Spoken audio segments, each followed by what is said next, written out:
Paz do Senhor Jesus Cristo, amados. Amém. Sejam bem-vindos mais uma vez ao canal Bíblia em Casa. Estamos aqui para comentar um pouquinho desse assunto glorioso. Gosto muito de comentar, que é acerca dos milagres. Repare que nós não temos a intenção de explicar os milagres, porque, ao meu entender, são inexplicáveis. Ninguém pode dizer, eu concluí como o milagre acontece, porque Deus fez, como Ele age. Eu acredito que isso seria uma grande besteira, alguém ou eu tentar fazer aqui. Nós não temos a intenção de explicar os milagres, mas já que eles já aconteceram, nós vimos como eles aconteceram, existe um estudo para dar até uma nomenclatura a cada um desses milagres. Então nós vamos falar um pouquinho disso daqui e entender como eles aconteceram na Bíblia Sagrada. E assim a gente abre um leque na nossa mente de entendimento, né? E você também, aí do outro lado, estudioso da Palavra de Deus, se interessa e vai muito mais a fundo num estudo mais abrangente aí, depois que se interessar pelo assunto, porque é muito bom de nós aprendermos, ok? Ok, nós vemos em João, o Evangelho de João no capítulo 2, nós vemos o milagre da transubstanciação, que é um material sendo transformado em outro material, sem a ajuda de nenhum outro material. Não tem um outro material que faz a água ali ser transformada em vinho, tá? Então a transubstanciação ali é o que? É a água. A água ela é colocada como água naquelas talhas e ao ser levada para o provador, né, chamado em alguns textos de mestre-sala, lá ele prova e ele já vê que ela é vinho. Daquele meio do caminho ali, da onde ela foi colocada até chegar ali no provador, ele confirma que aquilo era vinho. Então ocorreu a transubstanciação ali, um milagre que Jesus realizou. Aliás, o primeiro milagre dele na Bíblia Sagrada, né, no comecinho do seu ministério. E então nós temos esse milagre maravilhoso de um material sendo transformado em outro material, gloriosamente, pelo nosso Senhor Jesus Cristo. E nós temos um outro feito, que é o feito da multiplicação dos pães. Então ali é multiplicação, ou seja, o mesmo material sendo multiplicado.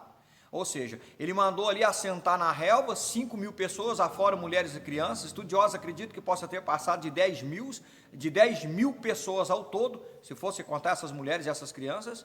Então, ele mandou que assentasse ali, e a gente vai ler nos evangelhos que são 5 pães ali, na primeira multiplicação, porque houve 2 multiplicações, e ele tem 5 pães e 2 peixes. Então, os materiais, eles são multiplicados. Pão é pão, o peixe continua sendo peixe, mas o que seria? Até os apóstolos fizeram essa pergunta. 5 pães e 2 peixes, para mais de 5.000 pessoas, né? Talvez 10, 12 mil pessoas ali. O que seria? Claro que nada.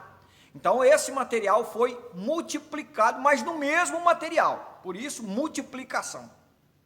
Não foi um material que transformou em outro, como no caso de João 2, a água virou vinho, louvado seja Deus. E também nesse mesmo sentido da multiplicação, nós vemos lá o caso de Elias, que foi enviado até a Sarepta de Sidom lá, e lá ele ficou na casa daquela viúva por tempos e tempos, e a Bíblia diz que o azeite não se acabou, e nem a farinha da panela. E quando ele chegou lá, ela falou que não tinha nada.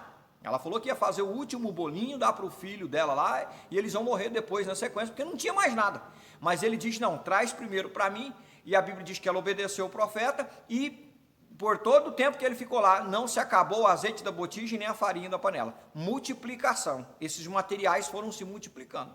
Ela tirava a farinha da panela, brotava outra. Tirava o azeite da botija, brotava outra. E por isso, e por todo o tempo que ele ficou lá, isso foi acontecendo. Também no mesmo modelo da multiplicação dos pães que Jesus realizou. O milagre de multiplicação. Então nós vemos aí que esse é o da multiplicação. Louvado seja Deus. E tem também o milagre da aparição. Repare que aqui não é um material transformando em outro, e nem é um material que foi se multiplicando. Aqui não existe. Não tem. Essa história está narrada em 2 Reis, no capítulo 3. Estou citando os versículos, queridos, para não ficar muito longo, tá bom? Capítulo 3 de 2 Reis, versículo de 15 a 17, você pode ler aí. Eles se depararam no meio do deserto lá, os reis de Israel, sedentos, né? E aí procuraram o homem de Deus orou a Deus, Deus falou assim, manda eles cavar vales, covas aí no deserto, que sem verem, o texto diz isso, sem verem chuva, não haverá chuva, eu vou encher essas covas de água. Então, se tivesse chovido, já era um milagre, porque o profeta falou com Deus, e Deus falar para ele, eu vou mandar a chuva, ou seja, a chuva providencial, no momento certo, para tirar a sede de todo mundo, seria um milagre, né? Já, louvado seja Deus, muito grande. Mas, e sem chuva? Ele diz, não verei chuva, o próprio Deus disse, não verei chuva, eu vou encher as covas. Então eles cavaram várias covas ali no deserto, e a Bíblia diz que de repente as águas começaram a vir, e encheu todas aquelas covas de água. E a Bíblia diz que eles beberam, eles e todo o rebanho do gado que estavam com eles ali, que eles estavam montados nos cavalos ali, todos beberam até se fartar. Então esse aí é o milagre da aparição. Nós vemos transubstanciação, nós vemos multiplicação, esse é apareceu, não tinha a água para multiplicar, ela nem caiu do céu, ela apareceu, Deus mandou. Pergunte para mim da onde, não tenho a menor ideia, esse é o milagre da aparição, louvado seja Deus. E nós temos também, um capítulo antes desse capítulo 3 de 2 Reis, no capítulo 2, o milagre que ele é interessante, por quê? Porque nesse milagre vai acontecer o acréscimo de um material sobre outro material, e aí ele vai sarar o outro material.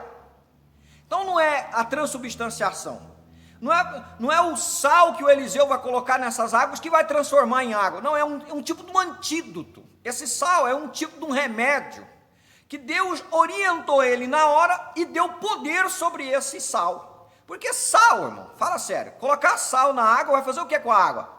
Salgar, e se ela era má, como o texto diz, 2 Reis 2, 19 a 22, o texto diz que as águas que tinham ali, não dava para ninguém beber, lê lá, 2 Reis 2, 19 a 22, os homens vão procurar ele e vão dizer, ó, tem água lá, mas não presta para nada, não tem como beber, e ele disse, traz para mim uma salva e ponde nela sal, trouxeram para ele essa salva com sal, ele acrescentou nas águas, orou a Deus, e é claro que isso é um efeito sobrenatural, e não é explicado cientificamente, sal, e mesmo que esse fosse um meio de curar a água, a quantidade de sal para sarar todo um ribeiro, teria que ser toneladas, ele não colocou isso na água, então aquilo ali é um efeito miraculoso de uma coisa que Deus mandou acrescentar, diferente de todos os outros exemplos que eu dei até agora, coisa linda, né? Então os milagres aconteceram de maneiras diferentes. Louvado seja Deus por isso. E nós vemos também um outro exemplo, que agora na pessoa do Senhor Jesus Cristo, e envolvendo pessoas.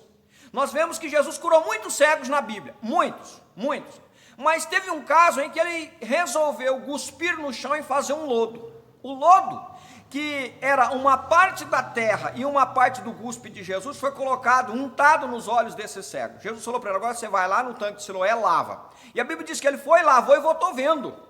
Ou seja, um material acrescentado a uma pessoa doente, porque o cego nasceu daquele jeito, cego.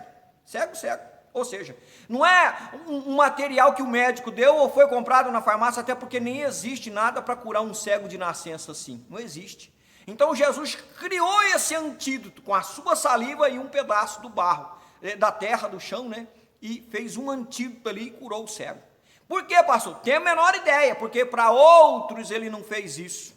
Simplesmente curou. Nesse caso ele quis fazer isso. Então é um acréscimo de um material sobre a vida de uma pessoa, curando uma pessoa. Jesus fez isso, tá bom? Nós vemos também que nessa mesma questão está a questão do Naamã. O Naamã, ele não foi um material que foi colocado em Naamã, como Jesus colocou o lodo nos olhos desse cego. Já é um material em que o Naamã tem que entrar dentro. O Eliseu deixou claro para ele, você vai até o Jordão e mergulha 7 vezes. Então, agora é o doente entrando dentro do material. Olha que coisa linda, inverteu. E aí Naamã tem que ir. Ele questiona, não pode ser os rios lá de Damasco? Não pode, tem que ser o rio em que Deus orientou o profeta, era o Jordão. E aí ele vai e entra dentro do rio, e cada mergulho que ele dá, ele percebe que vai melhorando, até que ele sai de lá, a Bíblia diz, com a pele como a de um menino, 100% curado. Então vê que esse é diferente. Olha que coisa linda, como é diferenciado as maneiras que os milagres aconteceram. Não estou falando de todos, não vou falar de todos, e nem vou falar toda a sabedoria do assunto aqui, tá? Não entendam isso. Estou só ajudando você aí do outro lado, curioso leitor da Bíblia Sagrada como eu sou, aprender um pouquinho de como os milagres aconteceram na Bíblia Sagrada. E tem o do leproso, olha só, o leproso diz, olha Senhor, se o Senhor, lá em Lucas 5, 12 e 13, ele diz, se o Senhor quiser, pode purificar-me. Repare que o leproso ativa o querer de Jesus, então é uma vontade direta. Se o Senhor quiser, pode purificar-me. Falou para Jesus. Jesus disse, quero ser limpo. E a Bíblia diz que na mesma hora o leproso ficou curado. Agora, o próximo milagre é um milagre não da vontade direta de Jesus. A mulher do fluxo de sangue não falou com Jesus, não pediu para ele. E nesse caso, ela é curada pelo poder que ela conseguiu liberar de Jesus, tirando esse poder dele com a sua fé. O próprio Jesus diz isso no texto. Diz, epa, para aí, alguém me tocou. Os apóstolos dizem, Senhor, a multidão te aperta, te oprime. Como diz alguém me tocou? Ele diz, não, eu sei que está todo mundo me tocando, mas de mim saiu virtude. Ou seja, alguém me tocou diferente. Ou seja, não foi o mesmo milagre do leproso em Lucas 5, 12 e 13, que ele fala com Jesus e fala, se o Senhor quiser, o Senhor pode me curar. E Jesus diz, quero. Não, é uma coisa que Jesus está andando, e ela vem por meio da multidão, Jesus nem vê. Jesus só para porque ele diz que dele saiu virtude, ou seja, um milagre que ocorreu sem a vontade direta de Jesus, mas com a vontade indireta. E aí a Bíblia diz que a mulher ficou tão acanhada e disse, Senhor, fui eu que te toquei. Eu era assim, agora eu estou curado, louvado seja Deus. Ele diz para ela o quê? A tua fé te salvou. Ou seja, por que ele diz isso para ela? Porque ela nem conversou com ele, porque não foi ele que quis fazer aquilo diretamente. Ele diz, a tua fé foi que puxou de mim, foi que arrancou a virtude que tem em mim, no meu ser, e curou você. Se você não cresce assim, como os demais que estavam na multidão tocando nele, e nada disso tinha acontecido ainda, não ia acontecer com ela também. Mas Jesus disse, opa, alguém me tocou. Então, repare que nem sempre nós precisamos, Jesus, o Senhor tem que fazer, Jesus, o Senhor tem que fazer, esperando a vontade direta dele. A nossa fé atrai. A nossa fé faz com que o próprio Deus se volte para nós. Nós precisamos crer. E é claro que uma coisa e outra vai vir diretamente de Deus, sempre, ou indiretamente, porque Ele é poder. E é só dele que pode prover os milagres e o sobrenatural para as nossas vidas. Amém? Então nós vemos aí os variados meios de milagres. Os variados materiais foram multiplicados, transformados, curados, arrumados, sarados, e quando em pessoas, Jesus fez coisas maravilhosas também. Amém, queridos? Deus vos abençoe, fique com essa palavra, e até aqui eu agradeço você que ficou, tá bom? Até o final, continue divulgando esse canal, levando o evangelho à frente. Deus vos abençoe, até a próxima!